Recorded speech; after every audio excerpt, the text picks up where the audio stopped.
Art understood? I don't care if you're an artist, an art collector, or a dealer, or even a truck driver, everyone likes art. If you've ever felt confused by art, I'm here to tell you I've been a successful artist for 40 years. I've done work for major corporate collections and celebrities. My work has been acquired by the Queen of England, presidents and prime ministers of different nations, and even the Vatican has an artwork of mine on permanent display. But when it comes to the full definition of art, I'm still as confused as you are. So let me bring you up to speed on those words you've heard and never understood. And then let's put all of that aside and talk about what is really important, which is understanding what is in your soul when you look at the art you love. This is Art Understood.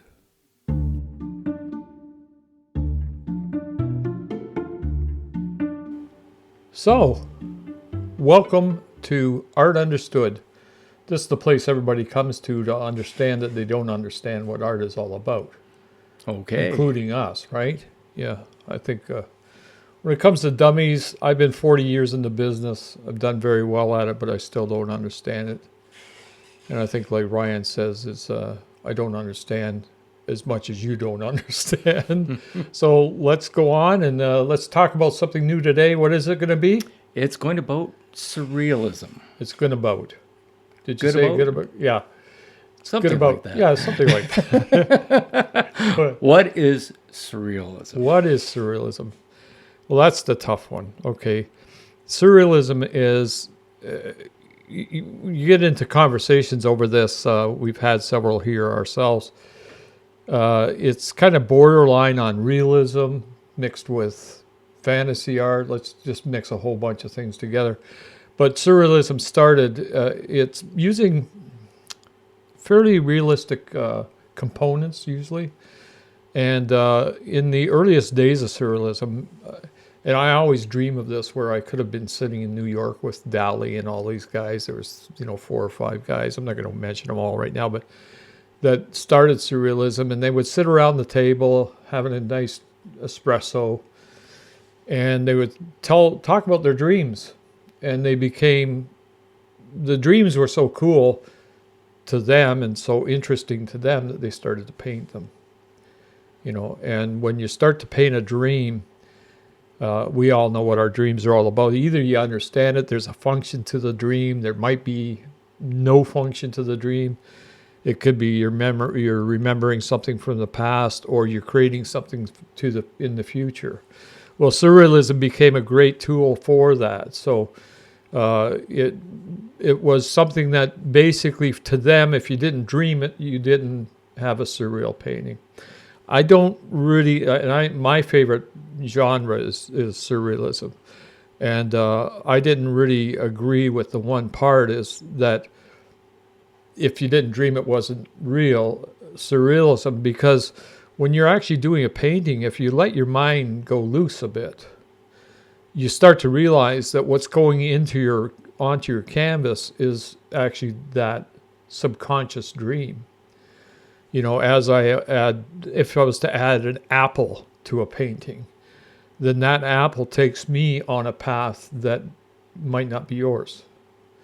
And if I allow that to happen, it's almost like watching those comedy movies where you got to leave your brain at home or else you're not going to enjoy it. Okay. Yeah. I think that surrealism is a lot like that in a lot of ways. It's not always that, but to me it is, where my subconscious is allowed to break through technique, to break through subject matter, to wander off composition. And by wandering off composition, I think it's your heart and your soul that's telling you what to paint. And my favorite surreal piece that I did was one that I chose just because I wanted to put a certain color palette on a canvas. And as soon as I started thinking of the color palette, my subconscious told me what that color palette could paint. So let's just do that. Right? And you followed that path. I followed the path, and it was really cool, because what's really nice about this way of doing it, and again, I can't say that Dali was wrong. They're the ones that created it, but when I started doing that, it was like, wow, this takes me on an adventure that I wasn't ready for. I wasn't ready for just whatever pops in my head to go down on the canvas. And, now there's times when you have to sit there and say, okay, well, if I just throw that there, is it going to work? Well, you know what? Let's forget about that part of it. I understand technically, as a reasonable artist, that my palette will actually serve that, become that catalyst that joins my subject together. I know it's hard. That's a little bit deep, but the thing is if I use the right palette and if I use it continually through a painting, then, and I hope the artists out there start to realize this, that if you're using that palette all the way through the painting, you can't go wrong. And actually some of the best artists I've seen, as a matter of fact, one girl does surrealism and fantasy art, and she actually allows her palette to be store-bought. The paint, the so little she paints. produces it for. Well, no, for she doesn't know better. Okay. I love her dearly as an artist, but she doesn't know that you just grab 3 different little pouches or whatever, little tubes of paint, and they're greens, and there's a blue green, and there's a turquoise. It doesn't mean those colors are going to go together. They just, a lot of times they actually clash. Okay. A cold green or a hot green might not work, right? So surrealism is something where we would sometimes you take a subject, sometimes you just do it because some surrealists do it because they like to do puzzles. They like to mislead your brain, you know what I mean? Which is a lot of fun, actually. The sailing ship that's sailing through the sky, but the clouds look like water.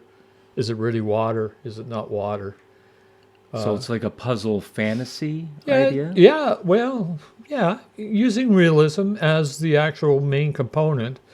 One I can name, there was one artist, I don't know his name offhand, would use mirrors, and he'd place, 100 mirrors into a scene that actually caused a different scene to happen. Salvador Dali did it where you look at a sketch of a person's face. I think it was Lincoln, I believe. Lincoln, it might not be his, but where if you look really closely, the nose and everything was a nude woman. And really, I mean, you see Lincoln right there, and the puzzle was, the puzzle was that it's a nude woman. And he's got several paintings like that are kind of unique like that, where you're looking at something thinking it's one thing, and then all of a sudden you say, whoa, back up, brain. Let's take a better look at this thing, right? Is that commonly done? I don't think so, because that's actually a very, very complex piece of art. Okay. So yeah, common, when we're talking about art, and we've discussed in other episodes, is our art is done by so many people. It's not funny. I mean, if you punched in artist in the internet search, you're going to get 1 billion hits. Well, there aren't 1 billion real artists out there.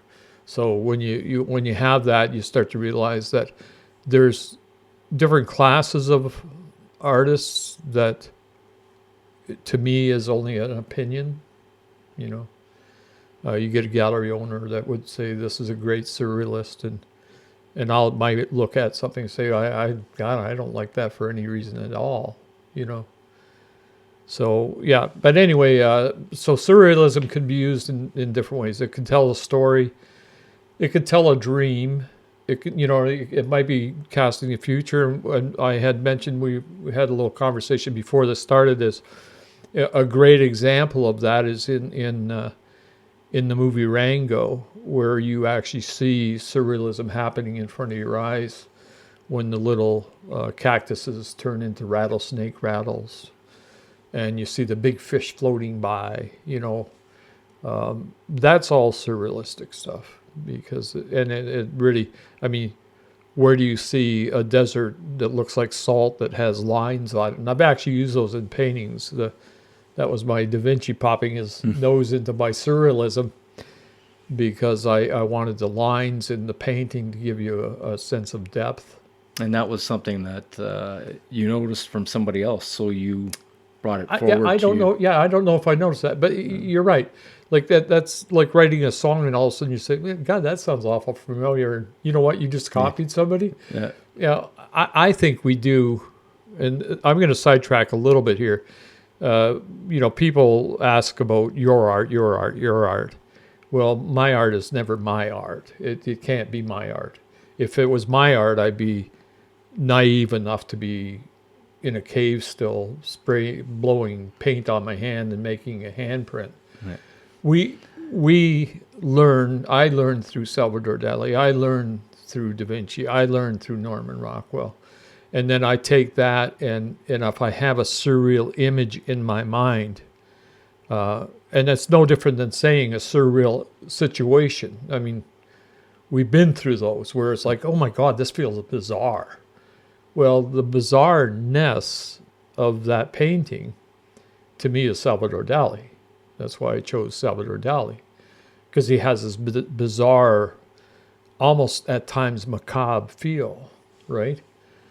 That's a bad dream, or a good dream, Or a good dream. or a creative dream, right? But it's also your take from it. Yeah. It's Correct, what. Yeah, yeah. exactly. It's what you're catching. Yeah. It's like almost like whiplash. You're catching it from the artist, and what you catch out of a Dali and what I catch out of a Dali, I don't know if that's the same. I really don't know if that's the same. It's no different than taste for food. I mean, you taste corned beef and you hate it. I taste it and I love it. So be it. That's So I would guess that's on how we understand it then. Yeah. Well, I think that's what this show is all about, isn't it? It's trying to understand things. I don't know that we can. I don't know if that's important. What I think is important is to know that when you walk up to something, they always have this little, when a bomb goes off, you have that little shock wave that hits. That's what a good piece of art does to us, whether we know we like surrealism or not. One bizarre one that I saw was, and it could cross into fantasy art or surrealism or realism, was this amazing painter that I saw in New York painted dragonflies being built in a factory as these huge ships. And if you imagine you're up in the girders, up in the rafters of this factory looking down, and there's foundries down below, and there's this gorgeous dragonfly sitting in the middle of the room that's 150 feet long. And you got all these little people crawling all over it, building it. That was just so cool, Okay. but surreal. You want to be there. I'd love to be there to see this. And when I looked at it, I never forget that, because I almost hear the ratcheting chains of the lifts, and Of what I mean? everything working. And the banging, Yeah, and the construction of it. Yeah.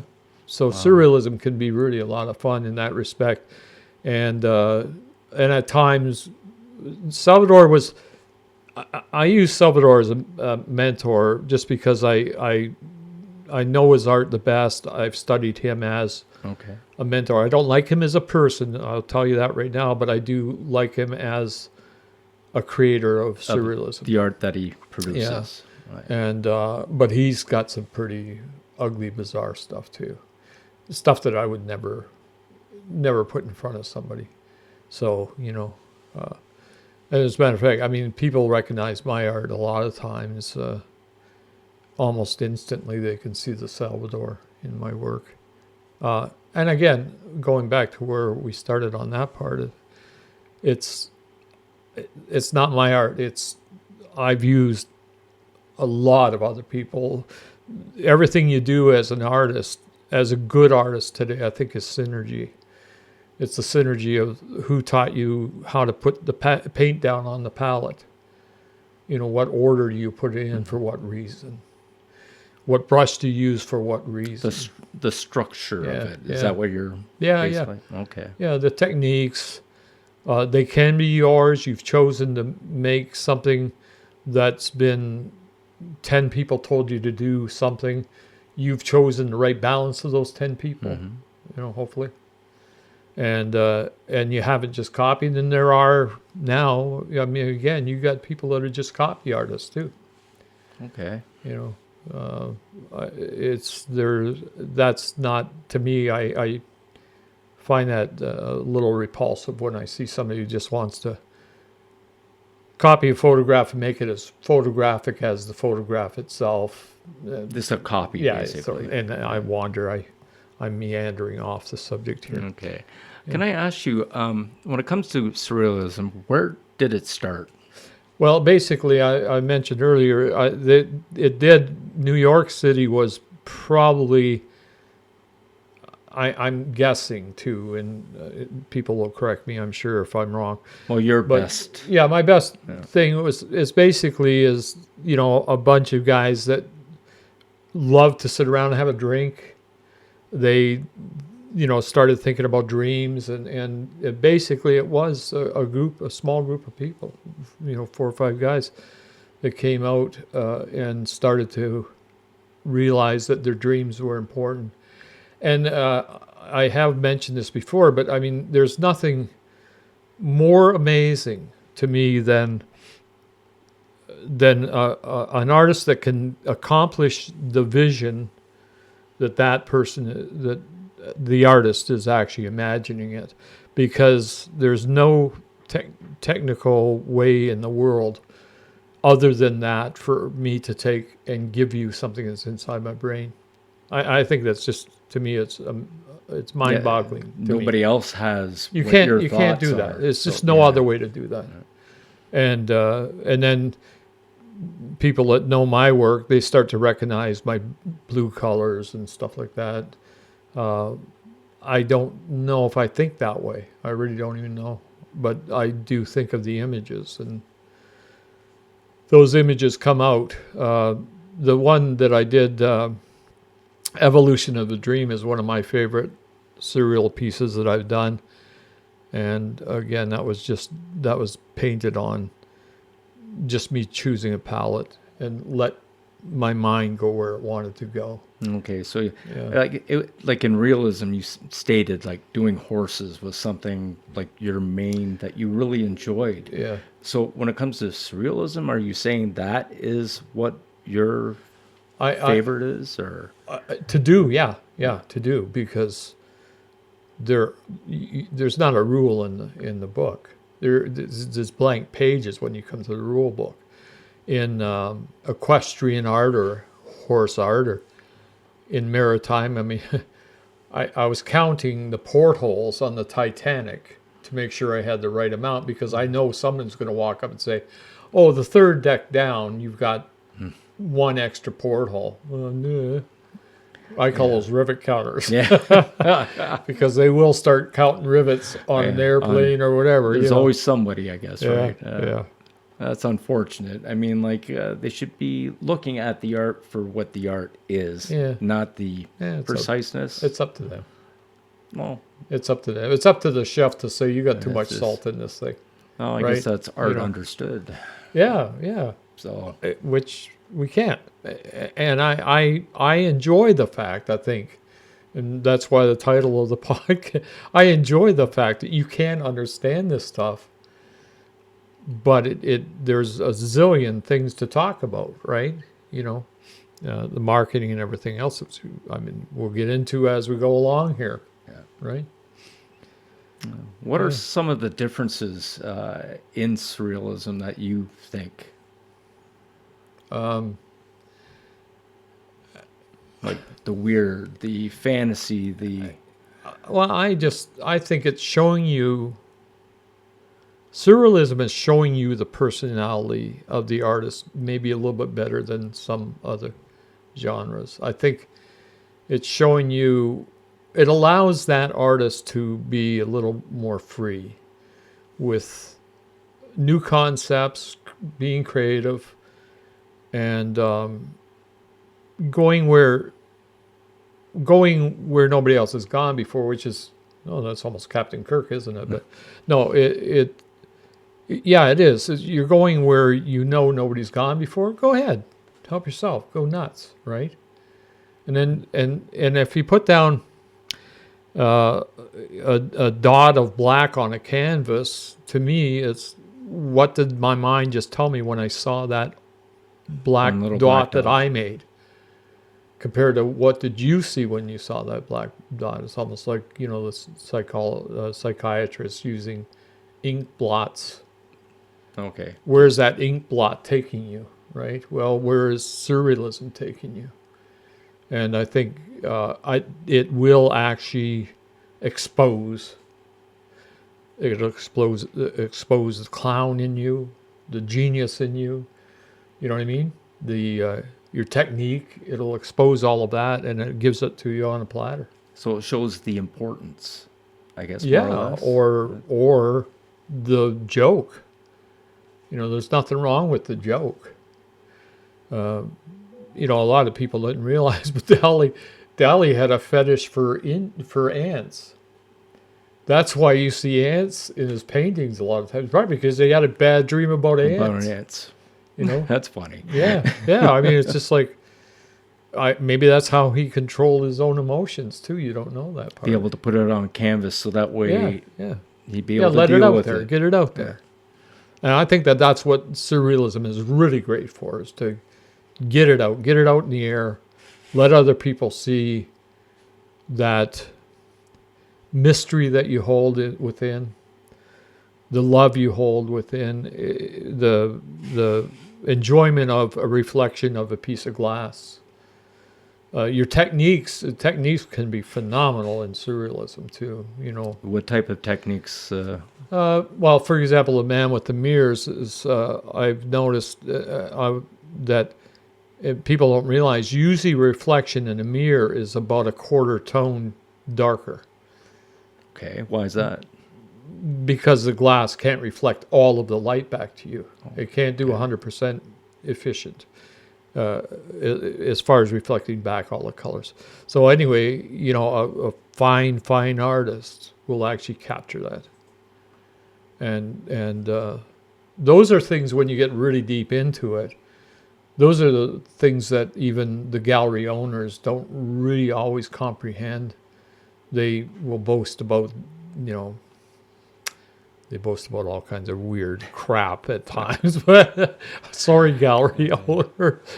But there are very few that really understand deep technology and, you know, overall experience. Like when the painting is done proper, the whole painting becomes one overall experience. And like I said, it could be mystery, it could be bizarreness, it could be macabre. Seems to show up in that gory feel that you get. You know, does show up. That darkness seems to show up in a lot of surrealism. But yeah, I keep on thinking of this ship floating through the air, and the one artist that did that, he did many amazing paintings like that, where it wouldn't be only that, it could be a submarine half floating in the water and the water's cut in half, or you know what I mean, weird things like that would happen that you I can't guess, that you can't imagine he had to. Okay. And if he didn't do it, you've never seen it. You know, so surrealism, maybe that's where it goes. You know, we become the creator of a world that just doesn't exist. Not like Star Wars or something like that, where you can imagine that ship. Okay, well, you didn't imagine it looking like that, but you did imagine a ship. But if all of a sudden something weird happens or something bizarre that doesn't make sense, that's surreal. That's surreal. That's surreal. What do you like surreal over realism, or vice versa? Yeah, I think I do. It's just, you know, because it allows you to. it means it allows me to be a little bit lazy. Realism in general, I'm good at realism. Not great at realism. I'm good at realism. When it comes to horses, I really think I'm good at it. It's very demanding. very, very demanding. Now, in the surreal piece, the one I did, the Suchiu Prophecy, where I had to do portraits, and I did Salvador Dali. We call it you call it a photo bomb. Mm-hmm. Well, I did the first painting bomb, where Okay. Salvador Dali stuck his head where he didn't belong in the painting. In the painting itself. Yeah, in the painting itself. So that became something where I had to really detail it out, because I used his favorite portrait. So, you know what I mean? Like, it's something you can actually refer to, but you can see it here and there and everywhere. Can I ask, why did you do that? Why did you put Well, him the in whole it? Or the story being told by the painting meant that Salvador Dali had to be there. Okay. I'll repeat it a little bit, but I actually study 3 other mentors to become the 4th hands of the painting and paintbrush, and Salvador is one of my mentors. One of your mentors. And not the best one of the bunch. Da Vinci, I think, is the best one. So would you say you respect him at least? I respect I respect the fact that he invented something. Okay. You know, like you have to respect Henry Ford for being able to produce cars that people can afford. Dali brought something to the world with his group of friends that had never been seen before. You know, it was moving past. Modern art is actually older than surrealism. A lot of people don't realize that, but modern art is older. And they brought in a new genre, which was really a new way of doing things then? A new way of showing things. Oh, yeah. And a new way of affecting the effect that they give the viewer. The viewers they might have seen little specks of surrealism in the Renaissance period, just because the portrayal of the devil was something that wasn't real. Right. So basically, I mean, that was surrealism, but yet they used that content. Yeah, and they usually used it as a storyboard where the whole story was reflected around the subject. Okay. Where here it could be a subject, it could be a story, or it could just be, I like what that looks like. I like the way that this floats through the painting, or something that comes out of your mind, and I like that. I mean, little more free. Yeah. I guess. Like, how did that ever happen? I don't know. You know, I mean, I did a Zeppelin, but the Zeppelin was twice the size of the United States. Like, what? You know, like, I don't know. That's a terrible way to say it. But it's not true to scale, I guess, yeah, right? Yeah, it's something that you've, it's again, made it's up. out of your mind that you made up. Yeah, That's, I'm out of my mind. Yeah. All right. Just doing this podcast and listening to Ryan half the time. Yeah. So why is it different from like realism to surrealism?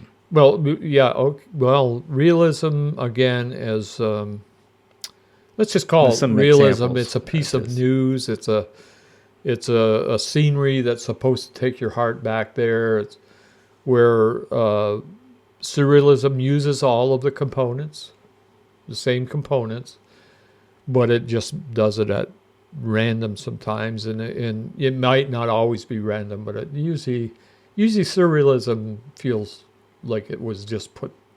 Okay. It was thrown at the canvas, but put together using a catalyst of some sort, of a subject being the catalyst, or depending what the story, I guess, that you're... if you're trying to get a story across, Okay.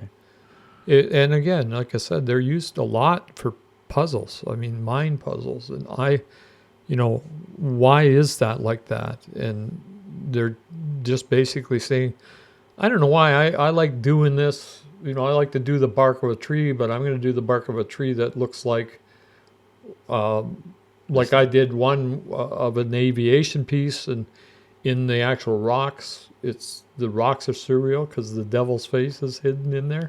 Okay. So, but then if I did a focus to painting around that, then we could call it a bit more surrealism. And the way I did it was a realist painting. So just putting little parts Yeah, of it, I putting guess. an Easter egg in there, but that wasn't like surrealism is basically the overall canvas or drawing or whatever. Everybody's seen the staircases. You see it in Harry Potter, where the staircases. I think it was Harry Potter, where the staircases were upside down, Yes. and that actually is from sketches from the late or early 1900s. Those staircases were not an original thought by the producer of the movie.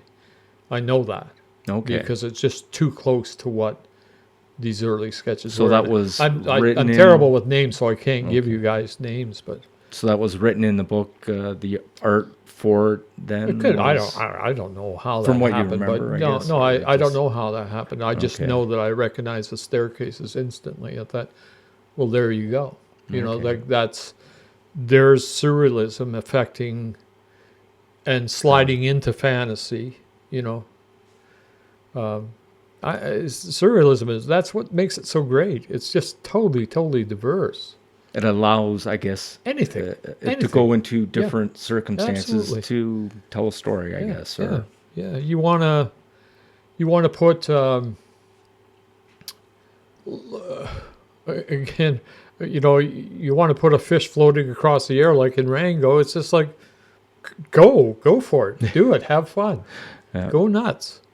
And Aye. that actually, I think, really makes people feel comfortable.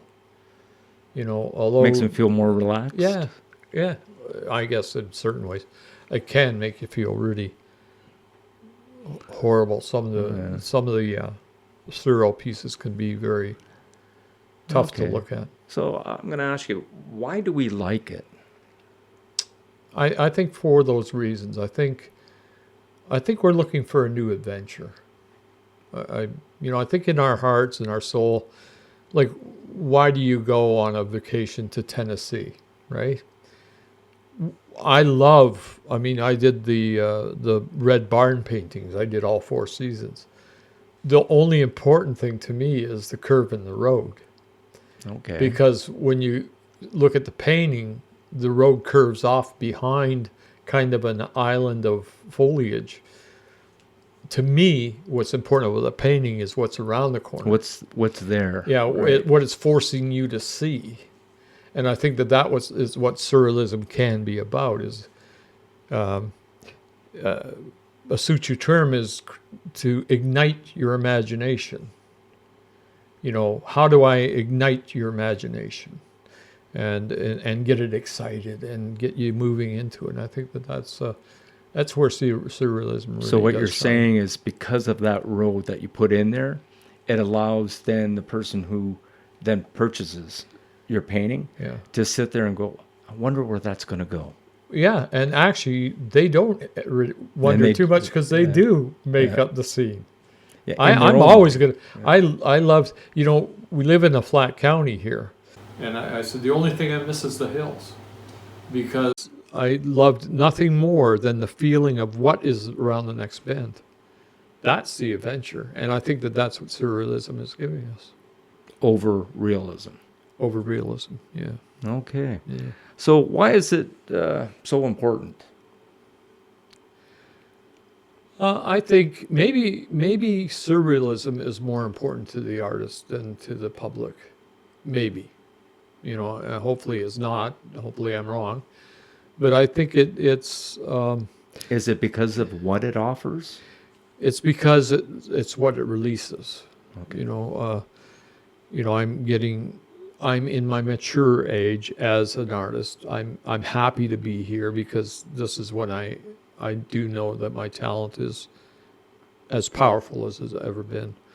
But it allows me to get rid of, if I had to, get rid of the junk that's in my mind or get rid of the good stuff that's in my mind. And it's like almost like a therapy, right? Because for an artist to be able to, I had images stuck in my head. The one, Mulligan Tire, I had that stuck in my head for almost 30 years, right? And getting it out of there, maybe I'm wrong. Maybe it's just a psychological thing for me. But getting it out of my head was more important than anything. And in this in the evolution of a dream, I have these huge, massive rocks that are hanging, but they're hanging upside down, so they're going up towards the sky. Why? I don't know, but it sat in my head for a while. That's the You know way what I you mean? saw it. Yeah, and it allowed me to get rid of it. You know, it's and then I love the strength of women, and I put in the painting. I used that surreal piece to portray the strength of women through their humor and everything else, and these things become important. I think in surrealism, maybe just maybe, that it's more important for the artist. I don't know. But I think, no, I'll ask you this way. I think as somebody who's looking at your art, it makes me question, why did you do that? Yeah. And I think that's very important to the person that is looking at it as well. That's what I said. Is So I'm igniting your imagination. yes, and that's I'm important. doing that intentional. And then I use techniques that I have the tricks that Da Vinci taught me that I can bring you into my painting. Like when you look at a painting, you're looking at a tunnel. I'm bringing you into that tunnel. That tunnel, yeah. Yeah, and I use that through my surrealism, through my realism. I use that in every way I can, but it is strong in surrealism because you can play obvious tricks, and because of the genre, it allows you to do it. Like I said, there's no rules. Do you right? think it like bends reality then? Oh yeah, oh yeah, oh yeah. But bends it, but it can take you right to the reality too. You know,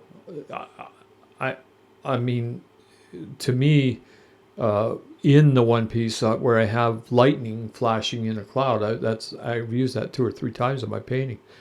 I don't know why. I just think that's incredible to see. But that's real. Now I had an opportunity to put it into a painting Onto a painting. that I never had an opportunity before. Which allows everybody else to enjoy it. Yes. Yeah. Yeah. Yeah. So- And and I've had people say, like, oh, they look up outside one day and they say that's Suchiu sky. Well, and I had somebody call me. I said, how the hell can I own the sky? But I did this real bizarre, colorful sky, overly colorful, and and surrealism takes you down that path easily. And like I said, it allows me to be a bit lazy with my thoughts and just go with the flow. Right? Okay, so like, do you like use specific colors to do it? Do you a certain technique or something along that? Well, I only paint with 3 major colors, and then I use a dark gray, Payne's gray. So I don't use black and white. So I'm everything you've ever seen of mine is, other than one purple. There's one purple that I can't reproduce with my palette. So that purple, I got to know what purple I had to use, but no, there's no. This is all really, really old school lean art, and I mix all my own colors. And again, going back to what we were talking about earlier, by doing that, I kind of guarantee that my art has a good step going forward. It doesn't have. I'm not creating my own problems by using the wrong palette. Okay. I know it like the back of my hand. So, yeah, that's important. Yeah, that's very important. Well, that's good. Yeah. Okay, do you have any last thoughts that you would like to? Not really, unless you have anything. But yeah, no, I think we're pretty good here. What we're going to do, I think next time, I don't even know what we're going to be talking about next time. We'll find out something. Yeah, we'll find something to do. Okay, so thank you for showing up and at Art Understood. Yes. And we'll see you next time. Everyone, have a great day. Take care.